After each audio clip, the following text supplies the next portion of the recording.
Ladies and gentlemen, mesdames et messieurs, dear friends in Canada, chers amis.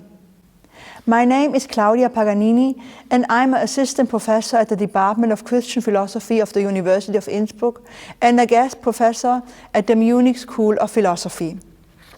It is my great pleasure to participate in the Austrian-Canadian lecture series showcasing young Austrian scholars and scientists, and I'd like to extend my particular gratitude to Dr. Macher, the director of the Austrian Cultural Forum in Ottawa, who invited me. This is not my first contact with Canada. I've been to Canada several times. I practically inherited my love for Canada from my mother, who is a sworn Canadianist. I studied philosophy and theology at the Universities of Vienna and Innsbruck, and received my habilitation degree from the Munich School of Philosophy.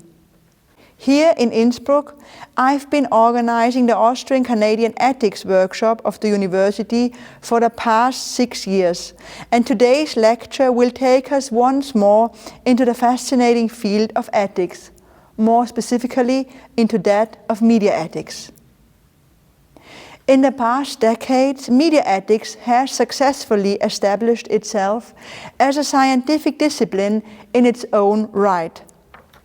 In the public perception, however, it is only when it comes to scandals, special incidents, or so-called triggering events that its relevance becomes apparent.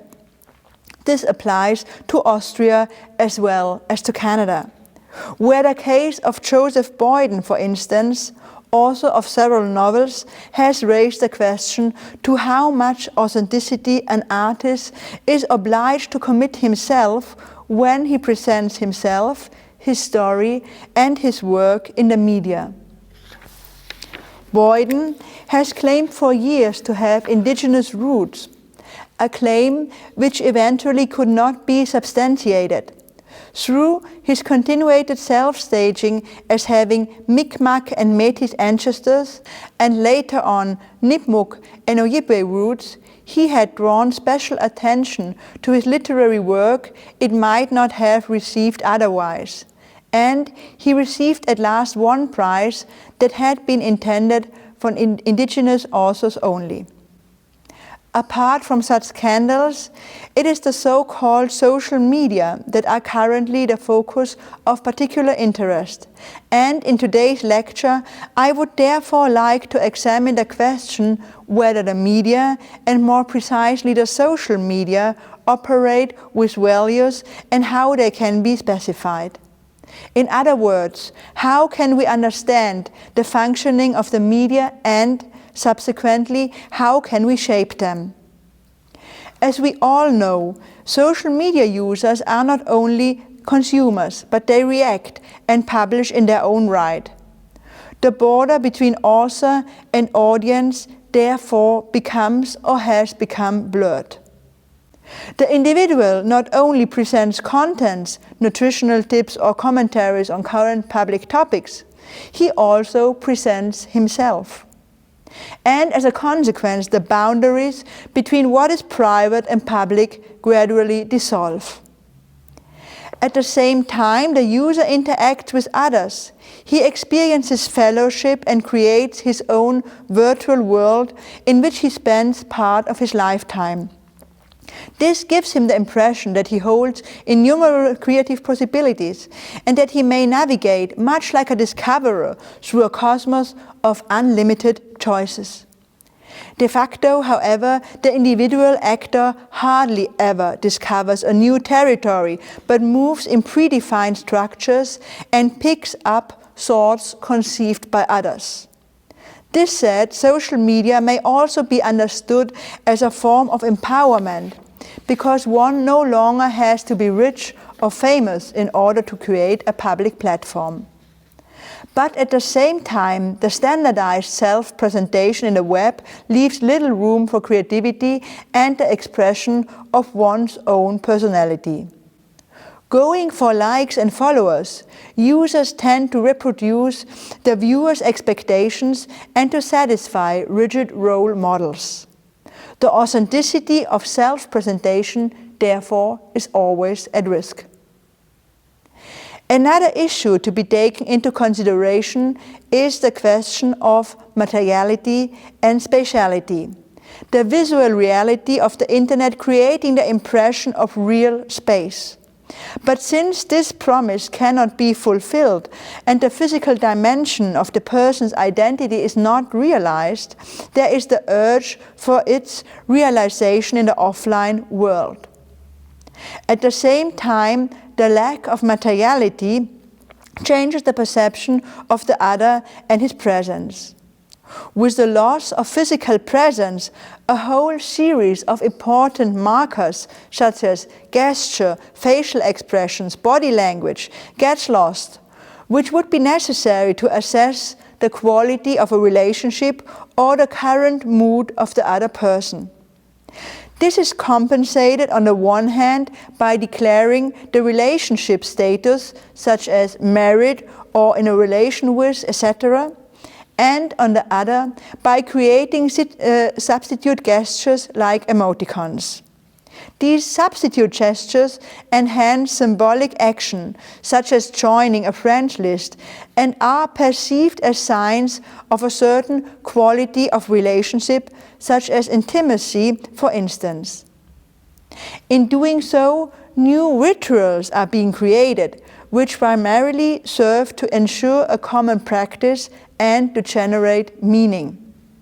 The behavioral uncertainties associated with this redefinition of the interpersonal encounter make the individual actor more vulnerable to negative phenomena. Such negative phenomena, to give but a few examples, are phishing, cyber grooming, happy slapping, or cyberbullying, and they harm the individual in very different ways. In the case of cyber grooming and happy slapping, for example, the violation of the other and his dignity primarily lies in actions that occur in the offline world, when cyber groomers initiate meetings with their victims by flattering them online. As to happy slapping, offline violence is documented and celebrated online. Similar as in the case of cyberbullying, what results is an endless victimization. The victim being always and everywhere reminded of his or her status as a victim. Unlike conventional bullying, where the group of offenders usually grows gradually only and remains limited to certain groups of people, mostly in the working environment, there is no hideaway for victims online. All these online crimes have in common that the inhibition threshold in the web is lower than in a face-to-face situation, and that empathy for cyber victims is significantly weaker. Both phenomena are probably related to the supposed anonymity of the World Wide Web. Such uncertainties in behavior cannot only be observed with regard to the individual, but also with regard to the group. While different groups composed of different generations and cultures can coexist offline unproblematically, through the formation of niches, for instance, they collide in a World Wide Web. This may be a chance if the common interaction in an open, accessible space leads to a better exchange of ideas and consequently to more understanding, tolerance, and awareness of democratic rules and principles. But in reality, this form of societal encounter often is far from being ideal. The user's reactions to the wide range of different opinions exposed in the web often shows no opening at all, but a tendency to polarization, retreat, the denial of the common reality, and finally, the fragmentation into platforms of like-minded people. These tendencies are intensified by governments holding predominant market share or by private enterprise companies through so-called filter bubbles. In order to guarantee an effective personalized advertising and to increase the attractiveness of the company, information that does not coincide with the personal interests or the beliefs of the user is filtered out, eliminated, or shifted to a subordinately sequenced position. For the individual on Facebook, Twitter, or Google, this gradually creates the wrong impression that the world only consists of people who think in a similar way, who pursue similar concerns, or have similar interests. However, where these mental and technical mechanisms can be avoided, the global neighborhood offers a wide range of possibilities to expand one's own horizon, to show solidarity with others and to get involved with them. Some philosophers even think that the ultimate goal of new media is to improve the world. They hereby refer to the user's new closeness to one another, but they also refer to the high quality of the technology involved, which will eventually set free time for creativity and generosity. Even if the gap between reality and ideal seems to be large, the chance of improving man's common interaction is a hopeful perspective. And it is particularly important for the question of human dignity in the social media. But what about morals in general? Is there any such claim in the World Wide Web? Looking for morality in the media, we realize that the actors react with discomfort to the moral standardization of their behavior. This may be due to the authors themselves or to the normative approaches they are confronted with. Could it be that people have become indifferent by interacting with modern media? Could it be that they disregard values and are drifting into an anything goes attitude? Of course, this question is not easy to answer. However, quite a few observations seem to stand against this argumentation. In the publication Diplopie, for example, Clément Cheroux presents an analysis of the images of 9/11, published by US-American journalists. He shows that most of them have deliberately avoided the release of particularly shocking photographs, images of severed body parts, of victims writhing in agony or helplessly falling from the towers. Also, such photographs were available in large quantities. In addition, one could mention a number of case studies, such as those of Christoph Eisenman, who examines the new media rituals that have developed in connection with so-called dedication videos. He comes to the conclusion that these videos, in which mostly made adolescents film scenes from their respective peer group, put them together in an artful collage and dedicate them to their girlfriends, have a very strong value orientation. Also, no explicit commitment is made. The way these video clips are being produced and the underlying reference system they reflect indicate that these adolescents consider a wide range of moral values such as love, faithfulness, friendship, and honesty important components of their lives. There are many other and similar examples, so that we can rightly assume that users have not become indifferent towards moral claims, but that simply their daily routine is too far away from the way ethics has been practiced in school philosophy. Usually the latter's approaches are abstract and do not aim at providing the individual with assistance in a concrete situation. At the same time, most people do not reflect upon which ethical theory might be adequate in their everyday lives. They rather respond by force of habits to the practical requirements of a given situation. I therefore dedicated my research of the past years to the study of the moral beliefs that media users share in a more or less reflected way and that underlie their everyday habits. To this end, I analyzed a large number of self-commitment codes in which media operators from the sectors journalism, entertainment, communication, public relation and advertising, but also communities of media users commit themselves to certain values. The codes I considered are, on the one hand, international documents that are of importance throughout Europe or even worldwide, on the other, national papers of the German-speaking countries, Germany, Austria and Switzerland.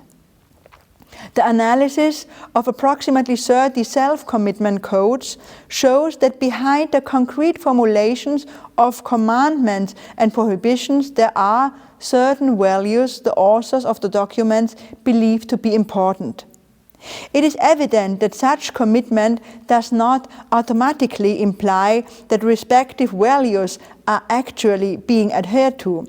But this is not our first concern, because first we need to find out which are the values the user considers as indispensable. And it is only in a second step that we might ask ourselves what to do in order to make these values respected in practice. Anyway, while analyzing the documents, it soon became apparent that the multitude of values alluded to could be divided into several groups, sharing a similar concern. Such a first group or cluster of values has to do with transparency. It includes a number of related values, such as truthfulness, which compels individuals to communicate as honestly as possible. Its negative counterpart is delusion, which is to be avoided. Accuracy, on the other hand, does not emphasize so much the good intention of the factual coinciding with reality and understanding that underlies the classical correspondence theory of truth. Transparency, on the other hand, in this case, not used as an umbrella term, but as one of the values explicitly mentioned in the codes, represents a broader and somehow softer claim, but at the same time is a guarantee against what should be avoided: deception and lie. Transparency also includes the effort to communicate sincerely, which characterizes it as a value that can help us respect the human dignity of others. At the same time, it allows sufficient scope for the manifold forms of dissimulation and deception that are morally harmless: drama, satire, etc. Who communicates transparently does not leave any room for misunderstandings about what kind of communication is happening, but he indicates clearly when he makes a serious statement or a compliment and when he is telling a joke. A second set of values represented in the codices concerns the value fairness. Fairness means, first of all, to abide by game rules. This very general prescription is then usually supplemented by one or more of the following requirements. First, it is inadmissible to treat certain persons differently from others without good reasons. Second, it is inadmissible to discriminate others to take undue advantage on oneself. Third, it is inadmissible to derive benefits from a system maintained by the contribution of others for oneself without making an adequate contribution. Fourth, it is inadmissible to punish or condemn people inappropriately. Point 3 is called the free rider problem, which deals with a person, the free rider, who, without making a contribution or making a small contribution only, benefits from cooperation to a greater extent than those who make an appropriate contribution, as it is the case when using the underground without buying a ticket. Such behavior is usually considered to be unfair, while a reverse, supererogatory behavior, when a person makes an inadequately big contribution and in doing so derives little or no benefit from cooperation, is considered morally neutral or even particularly praiseworthy. Finally, yet importantly, fairness is found in procedures where no party is being favored. The prohibition of unequal treatment, that is, unequal treatment without a good reason, is concrete in terms of content and as such largely unproblematic. The situation is different when it comes to observing certain rules. The requirement to respect a certain set of rules is undefined with regard to contents. It is a procedural rule only which presupposes all parties' consensus regarding the specific conditions.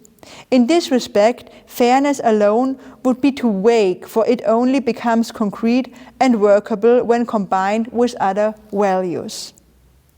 In contrast to transparency, a value that seems to fit in particularly well with the requirements of social media, fairness assumes a much more general claim and therefore also plays an important role in other fields of applied ethics. There is, for example, a close connection between fairness and human dignity, because he who respects the dignity of another person will endeavor not to treat him in an unfair way, nor give him disadvantage, etc. And there finally exists another obvious connection with human dignity in the case of a value that also proved to be significant in the codes examined: respect. Respect means first of all the appreciation, that is the feeling of approval and liking you have for another person, which also implies accepting this person as an equal partner. At the same time, respect means tolerance, which is to accept others as they are. The term respect then subsumes politeness and the art of considerate behavior, among others, which has sometimes been called courtesy for interaction in the codices. In a specific situation, politeness or courtesy may imply the use of upper and lower case letters so that the reader does not get the impression you should shout at him. Uppercase looks as if you're shouting. Among the group of values that refer to respect, we also find the value of non-damaging, which would come into play, for example, when people and their stories are being exhibited in TV formats such as Frauentausch, where women have to act as mothers in another family for a week, or horror tattoos, where people show their ugly and disfiguring tattoos to the public and tearfully beg for an expensive cover-up tattoo without paying for it. Another form of respect is the moral claim of privacy, which should not be violated. Having privacy means on the one hand not to be manipulated by others, and on the other hand to be able to withdraw from the public, to lead a self-determined life, withholding private data, and to be free to decide with whom these data may be shared. Needless to say that problems of privacy arise in the field of data processing, where the responsibility does not lie with a single actor, but with a computer program.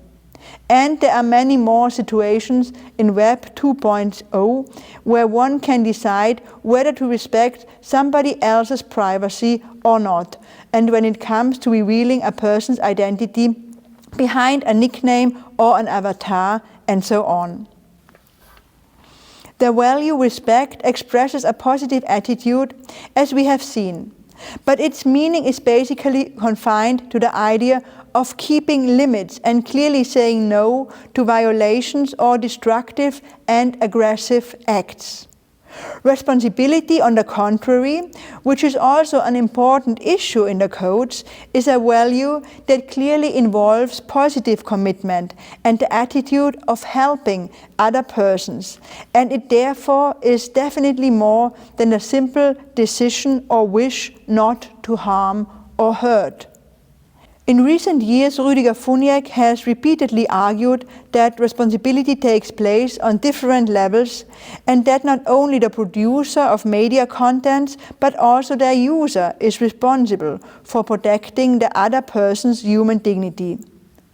When Funiok declares responsibility to be a central value of media ethics, he takes up the long tradition of Martin Buber, Hans Jonas or Emanuel Levinas, all of whom have considered responsibility a fundamental principle of ethics. However, to act as a responsible person, you must have a certain amount of sensitivity. You must be able to pay attention to the other and have the willingness to empathize with his or her situation. But there is more.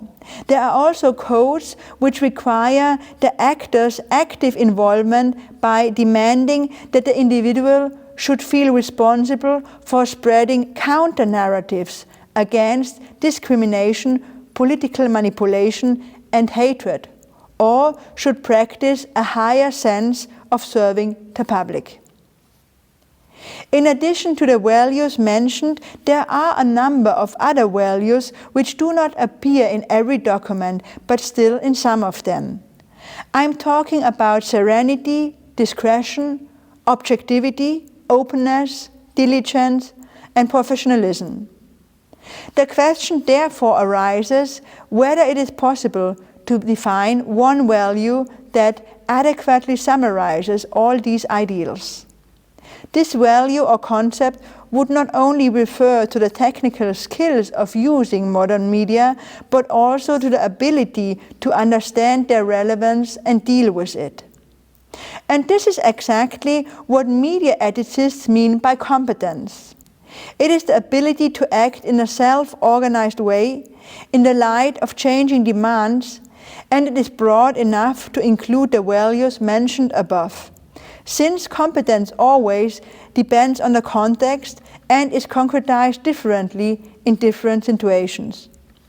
Besides, the openness of the concept also has the strength that is required to meet the rapidly changing challenges of the Web 2.0.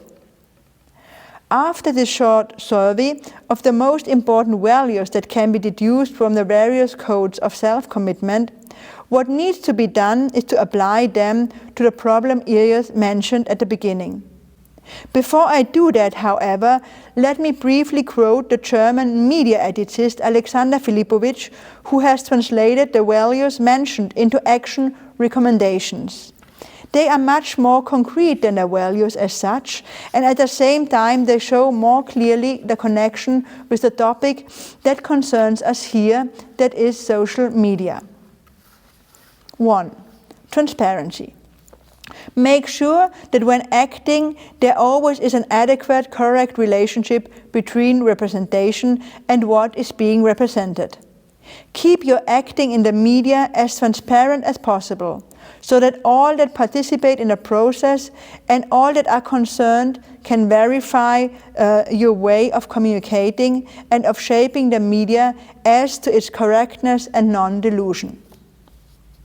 Second, fairness. When acting in the media, make sure to obey the existing legal and moral rules. Treat people equally. Be just, which is to say, try to keep the group of people to be treated equally as wide as possible. Be fair and do not seek your own advantage at the cost of others. 3. Respect. When acting in the media, consider others as having the same rights as you. Do not only avoid disrespect, but actively pay respect to others. Appreciate them for their own value and accept their peculiarities and limitations. Watch your acting in the media with regard to politeness and non-discrimination, especially when creating a public space, when using images and expressing critique in whatever form. 4. Responsibility. Before acting in the media and in communication, reflect upon the consequences of your actions and whether they can be justified. Align your acting in the media with the goal of good coexistence for all. 5. Competence. Be professional in every respect. Observe the rules of craftsmanship that determine your acting in the media and your expertise. Act competently. Make sure that competence is being observed. Always be accurate in your work. Allow sufficient time for your colleagues and your work team to work accurately and professionally. Stay calm and don't react emotionally when acting in the media. These 5 imperatives, however, and I come to my conclusion, these 5 values, transparency, fairness, respect, responsibility and competence, must not stand side by side in an isolated way. They must be related to each other in the respective decision-making situation. They imply prima facie duties or obligations, and when a conflict arises, these prima facie obligations have to be weighed against each other until a well-reasoned response has been found. Unfortunately, there is not enough room for going into these methodological details of a reconstructive ethics. But let us conclude with a handful of prima facie duties that result from the values mentioned. With regard to the problem areas mentioned at the beginning, how can we put these values into practice? With regard to transparency, I can and I ought to realize this particular value by not letting myself be guided by misinformation found in filter bubbles, but by checking carefully which content I can trust. As a result, I will uphold the dignity of the people I share information with and also of those who are being reported on by clarifying where this information comes from or by only passing on information that is solid. Fairness then does not only mean not to engage in cybercrime malpractices, but also and above all not to be a silent spectator and or an accomplice. When confronted with happy slapping, for instance, I will do everything I can do to stop this process and to disrupt the victim's endless victimization. Respect means that I actively engage with others and with their rights, even so it is not so easy to feel empathy with others online as in real life. The same applies to responsibility, a principle I can realize in the internet by promoting projects of global neighborhood, by supporting aid projects or raising awareness for the suffering of people who do not have a lobby and whose problems do not become apparent easily. But it is not only important to protect others and show commitment by implementing conscious media actions in the web. It is equally important to protect myself.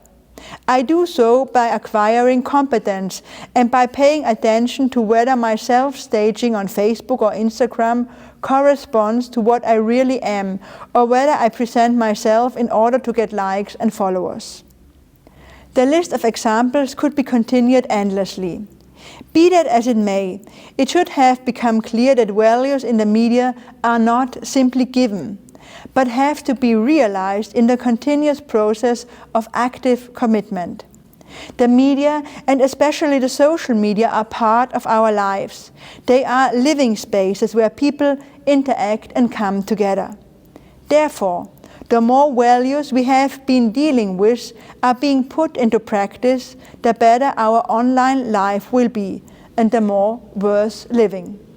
Thank you for your attention.